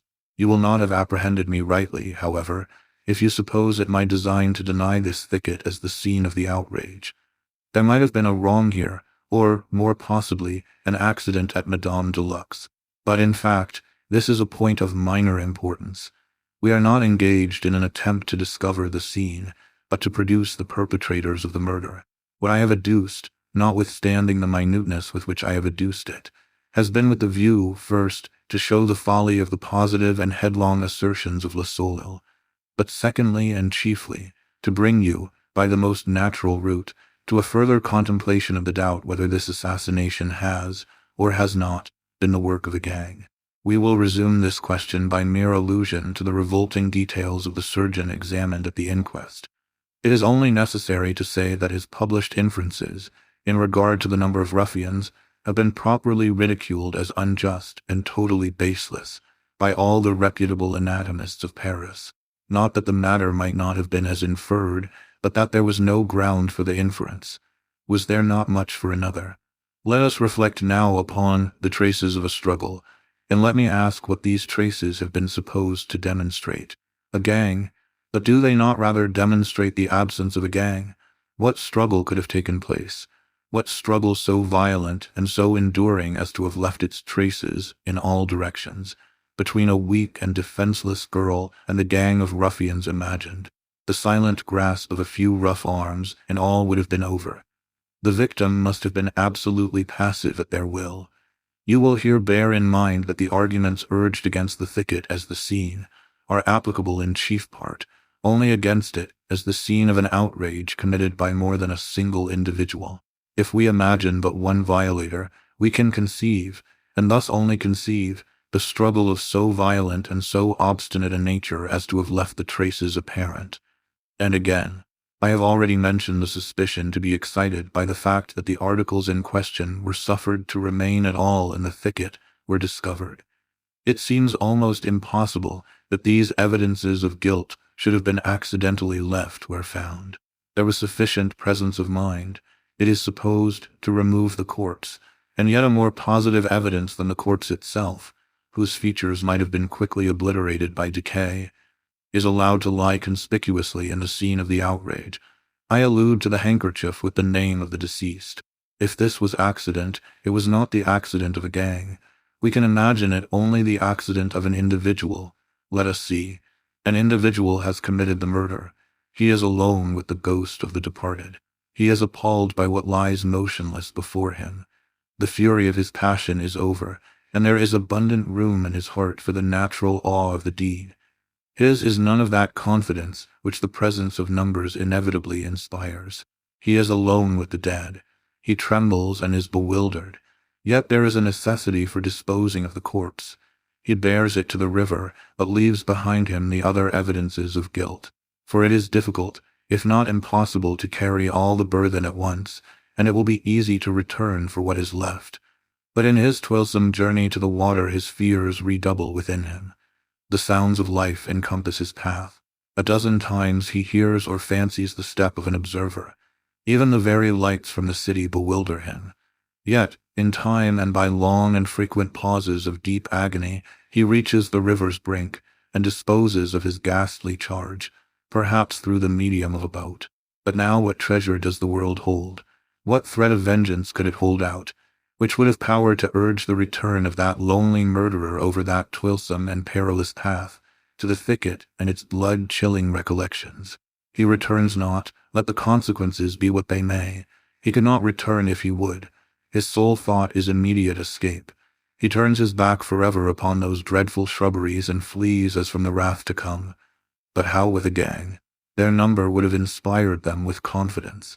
If, indeed, confidence is ever wanting in the breast of the errant blackguard, and of errant blackguards alone are the supposed gangs ever constituted, their number, I say, would have prevented the bewildering and unreasoning terror which I have imagined to paralyze the single man. Could we suppose an oversight in one, or two, or three, this oversight would have been remedied by a fourth. They would have left nothing behind them, for their number would have enabled them to carry all at once. there would have been no need of return. Consider now the circumstance that in the outer garment of the corpse when found, a slip, about a foot wide, had been torn upward from the bottom, hem to the waist wound 3 times round the waist, and secured by a sort of hitch in the back. This was done with the obvious design of affording a handle by which to carry the body. But would any number of men have dreamed of resorting to such an expedient? To 3 or 4, the limbs of the corpse would have afforded not only a sufficient, but the best possible hold. The device is that of a single individual, and this brings us to the fact that, between the thicket and the river, the rails of the fences were found taken down, and the ground bore evident traces of some heavy burden having been dragged along it. But would a number of men have put themselves to the superfluous trouble of taking down a fence, for the purpose of dragging through it a corpse which they might have lifted over any fence in an instant? Would a number of men have so dragged a corpse at all as to have left evident traces of the dragging? And here we must refer to an observation of Le Commercial, an observation upon which I have already, in some measure, commented. A piece, says this journal, of one of the unfortunate girl's petticoats was torn out and tied under her chin, and around the back of her head, probably to prevent screams. This was done by fellows who had no pocket handkerchiefs. I have before suggested that a genuine blackguard is never without a pocket handkerchief, but it is not to this fact that I now especially advert, that it was not through want of a handkerchief for the purpose imagined by Le Commercial that this bandage was employed, is rendered apparent by the handkerchief left in the thicket, and that the object was not, to prevent screams appears also, from the bandage having been employed in preference to what would so much better have answered the purpose. But the language of the evidence speaks of the strip in question as found around the neck, fitting loosely, and secured with a hard knot. These words are sufficiently vague, but differ materially from those of Le Commercial. The slip was 18 inches wide, and therefore, although of muslin, would form a strong band when folded or rumpled longitudinally. And thus rumpled it was discovered. My inference is this: the solitary murderer, having borne the corpse for some distance, whether from the thicket or elsewhere, by means of the bandage hitched around its middle, found the weight, in this mode of procedure, too much for his strength. He resolved to drag the burthen. The evidence goes to show that it was dragged. With this object in view, it became necessary to attach something like a rope to one of the extremities. It could be best attached about the neck, where the head would prevent its slipping off. And now the murderer bethought him unquestionably of the bandage about the loins. He would have used this, but for its volution about the corpse, the hitch which embarrassed it, and the reflection that it had not been torn off from the garment. It was easier to tear a new slip from the petticoat. He tore it, made it fast about the neck, and so dragged his victim to the brink of the river. That this bandage, only attainable with trouble and delay, and but imperfectly answering its purpose, that this bandage was employed at all, demonstrates that the necessity for its employment sprang from circumstances arising at a period when the handkerchief was no longer attainable. That is to say, arising, as we have imagined, after quitting the thicket, if the thicket it was, and on the road between the thicket and the river. But the evidence, you will say, of Madame de Luc, points especially to the presence of a gang in the vicinity of the thicket at or about the epoch of the murder. This I grant. I doubt if there were not a dozen gangs, such as described by Madame de Luc, in and about the vicinity of the Barrière du Roule at or about the period of this tragedy.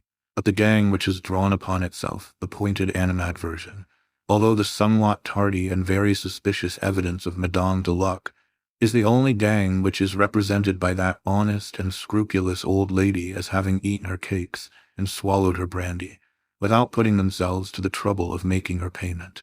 At Hinckley. But what is the precise evidence of Madame de Luc? A gang of miscreants made their appearance, behaved boisterously, ate and drank without making payment, followed in the route of the young man and girl, returned to the inn about dusk, and recrossed the river as if in great haste. Now this great haste very possibly seemed greater haste in the eyes of Madame de Luc, since she dwelt lingeringly and lamentingly upon her violated cakes and ale, for which she might still have entertained a faint hope of compensation. Why, otherwise, since it was about dusk, should she make a point of the haste? It is no cause for wonder, surely, that even a gang of blackguards should make haste to get home, when a wide river is to be crossed in small boats, when storm impends, and when night approaches. I say approaches, for the night had not yet arrived. It was only about dusk that the indecent haste of these miscreants offended the sober eyes of Madame de Luc. But we are told that it was upon this very evening that Madame de Luc, as well as her eldest son, heard the screams of a female in the vicinity of the inn. And in what words does Madame de Luc designate the period of the evening at which these screams were heard? It was soon after dark, she says, but soon after dark is at least dark, and about dusk is as certainly daylight. Thus it is abundantly clear that the gang quitted the Barrière du Roule prior to the screams overheard by Madame de Luc. And although, in all the many reports of the evidence, the relative expressions in question are distinctly and invariably employed, just as I have employed them in this conversation with yourself, no notice whatever of the gross discrepancy has, as yet, been taken by any of the public journals, or by any of the myrmidons of police. I shall add but one to the arguments against a gang, but this one has, to my own understanding at least, a weight altogether irresistible. Under the circumstances of large reward offered, and full pardon to any king's evidence, it is not to be imagined for a moment that some member of a gang of low ruffians, or of any body of men, would not long ago have betrayed his accomplices. Each one of a gang so placed is not so much greedy of reward, or anxious for escape, as fearful of betrayal. He betrays eagerly and early that he may not himself be betrayed. That the secret has not been divulged is the very best of proof that it is, in fact, a secret. The horrors of this dark deed are known only to one, or two, living human beings and to God. Let us sum up now the meager yet certain fruits of our long analysis. We have attained the idea either of a fatal accident under the roof of Madame de Luc, or of a murder perpetrated in the thicket at the Barrière du Roule by a lover, or at least by an intimate and secret associate of the deceased. This associate is of swarthy complexion. This complexion, the hitch in the bandage, and the sailor's knot, with which the bonnet ribbon is tied, point to a seaman.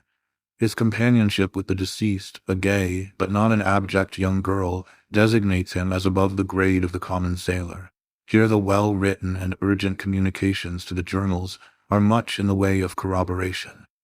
The circumstance of the first elopement, as mentioned by Le Mercury, tends to blend the idea of this seaman with that of the naval officer, who is first known to have led the unfortunate into crime. And here, most fitly, comes the consideration of the continued absence of him of the dark complexion. Let me pause to observe that the complexion of this man is dark and swarthy. It was no common swarthiness which constituted the sole point of remembrance, both as regards Valence and Madame de Luc. But why is this man absent? Was he murdered by the gang? If so, why are there only traces of the assassinated girl? The scene of the two outrages will naturally be supposed identical. And where is his corpse? The assassins would most probably have disposed of both in the same way. But it may be said that this man lives, and is deterred from making himself known, through dread of being charged with the murder. This consideration might be supposed to operate upon him now, at this late period, since it has been given in evidence that he was seen with Marie, but it would have had no force at the period of the deed. The first impulse of an innocent man would have been to announce the outrage, and to aid in identifying the ruffians. This policy would have suggested, he had been seen with the girl, he had crossed the river with her in an open ferry boat. The denouncing of the assassins would have appeared, even to an idiot, the surest and sole means of relieving himself from suspicion. We cannot suppose him, on the night of the fatal Sunday, both innocent himself and incognizant of an outrage committed. Yet only under such circumstances is it possible to imagine that he would have failed, if alive, in the denouncement of the assassins. And what means are ours of attaining the truth? We shall find these means multiplying and gathering distinctness as we proceed. Let us sift to the bottom this affair of the first elopement. Let us know the full history of the officer, with his present circumstances, and his whereabouts at the precise period of the murder. Let us carefully compare with each other the various communications sent to the evening paper, in which the object was to inculpate a gang. This done, let us compare these communications, both as regards style and MS, with those sent to the morning paper at a previous period, and insisting so vehemently upon the guilt of Menes. And all this done, let us again compare these various communications with the known MSS of the officer. Let us endeavor to ascertain, by repeated questionings of Madame de Luc and her boys, as well as of the omnibus driver, Valence, something more of the personal appearance and bearing of the man of dark complexion. Queries, skillfully directed, will not fail to elicit from some of these parties information on this particular point, or upon others, information which the parties themselves may not even be aware of possessing. And let us now trace the boat picked up by the bargeman on the morning of Monday, the 23rd of June, and which was removed from the barge office, without the cognizance of the officer in attendance, and without the rudder, at some period prior to the discovery of the corpse.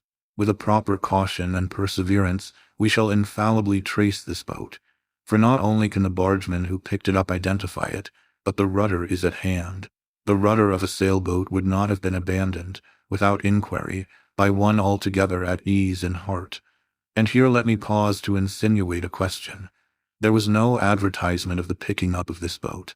It was silently taken to the barge office, and as silently removed. But its owner or employer, how happened he, at so early a period as Tuesday morning, to be informed, without the agency of advertisement, of the locality of the boat taken up on Monday, unless we imagine some connection with the Navy, some personal permanent connection leading to cognizance of its minute in interests, its petty local news. In speaking of the lonely assassin dragging his burden to the shore, I have already suggested the probability of his availing himself of a boat. Now, we are to understand that Marie Rogêt was precipitated from a boat. This would naturally have been the case. The corpse could not have been trusted to the shallow waters of the shore.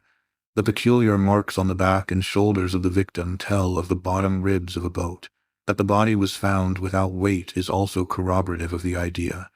If thrown from the shore, a weight would have been attached. We can only account for its absence by supposing the murderer to have neglected the precaution of supplying himself with it before pushing off. In the act of consigning the corpse to the water, he would unquestionably have noticed his oversight. But then no remedy would have been at hand. Any risk would have been preferred to a return to that accursed shore. Having rid himself of his ghastly charge, the murderer would have hastened to the city. There, at some obscure wharf, he would have leaped on land. But the boat, would he have secured it? He would have been in too great haste for such things as securing a boat. Moreover, in fastening it to the wharf, he would have felt as if securing evidence against himself. His natural thought would have been to cast from him, as far as possible, all that had held connection with his crime. He would not only have fled from the wharf, but he would not have permitted the boat to remain. Assuredly, he would have cast it adrift. Let us pursue our fancies. In the morning, the wretch is stricken with unutterable horror at finding that the boat has been picked up and detained at a locality which he is in the daily habit of frequenting, at a locality, perhaps, which his duty compels him to frequent. The next night, without daring to ask for the rudder, he removes it. Now where is that rudderless boat? Let it be one of our first purposes to discover. With the first glimpse we obtain of it, the dawn of our success shall begin. This boat shall guide us, with a rapidity which will surprise even ourselves, to him who employed it in the midnight of the fatal Sabbath. Corroboration will rise upon corroboration, and the murderer will be traced. For reasons which we shall not specify, but which to many readers will appear obvious, we have taken the liberty of here omitting, from the MSS, placed in our hands, such portion as details the following up of the apparently slight clue obtained by Dupin. We feel it advisable only to state, in brief, that the result desired was brought to pass, and that the prefect fulfilled punctually, although with reluctance, the terms of his compact with the Chevalier. Mr. Poe's article concludes with the following words. Eds. 23. It will be understood that I speak of coincidences and no more. What I have said above upon this topic must suffice. In my own heart there dwells no faith in preternature. That nature and its God are two, no man who thinks will deny. That the latter, creating the former, can, at will, control or modify it is also unquestionable. I say at will, for the question is of will, and not, as the insanity of logic has assumed, of power. It is not that the deity cannot modify his laws, but that we insult him in imagining a possible necessity for modification. In their origin, these laws were fashioned to embrace all contingencies which could lie in the future. With God all is now. I repeat, then, that I speak of these things only as of coincidences. And farther, in what I relate it will be seen that between the fate of the unhappy Mary Cecilia Rogers, so far as that fate is known, and the fate of one Marie Rogêt up to a certain epoch in her history, there has existed a parallel in the contemplation of whose wonderful exactitude the reason becomes embarrassed. I say all this will be seen, but let it not for a moment be supposed that, in proceeding with the sad narrative of Marie from the epoch just mentioned, and in tracing to its denouement the mystery which enshrouded her, it is my covert design to hint at an extension of the parallel, or even to suggest that the measures adopted in Paris for the discovery of the assassin of a grisette, or measures founded in any similar ratiocination, would produce any similar result, for, in respect to the latter branch of the supposition, it should be considered that the most trifling variation in the facts of the two cases might give rise to the most important miscalculations, by diverting thoroughly the two courses of events, very much as, in arithmetic, an error which, in its own individuality, may be inappreciable, produces, at length, by dint of multiplication at all points of the process, a result enormously at variance with truth. And in regard to the former branch, we must not fail to hold in view that the very calculus of probabilities to which I have referred forbids all idea of the extension of the parallel, forbids it with a positiveness strong and decided just in proportion as this parallel has already been long drawn and exact. This is one of those anomalous propositions which, seemingly appealing to thought altogether apart from the mathematical, is yet one which only the mathematician can fully entertain. Nothing, for example, is more difficult than to convince the merely general reader that the fact of sixes having been thrown twice in succession by a player at dice is sufficient cause for betting the largest odds that sixes will not be thrown in the third attempt. A suggestion to this effect is usually rejected by the intellect at once. It does not appear that the two throws which have been completed, and which lie now absolutely in the past, can have influence upon the throw which exists only in the future. The chance for throwing sixes seems to be precisely as it was at any ordinary time, that is to say, subject only to the influence of the various other throws which may be made by the dice. And this is a reflection which appears so exceedingly obvious that attempts to controvert it are received more frequently with a derisive smile than with anything like respectful attention.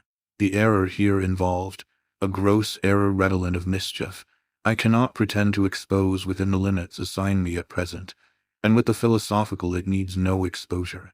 It may be sufficient here to say that it forms one of an infinite series of mistakes which arise in the path of reason through her propensity for seeking truth in detail.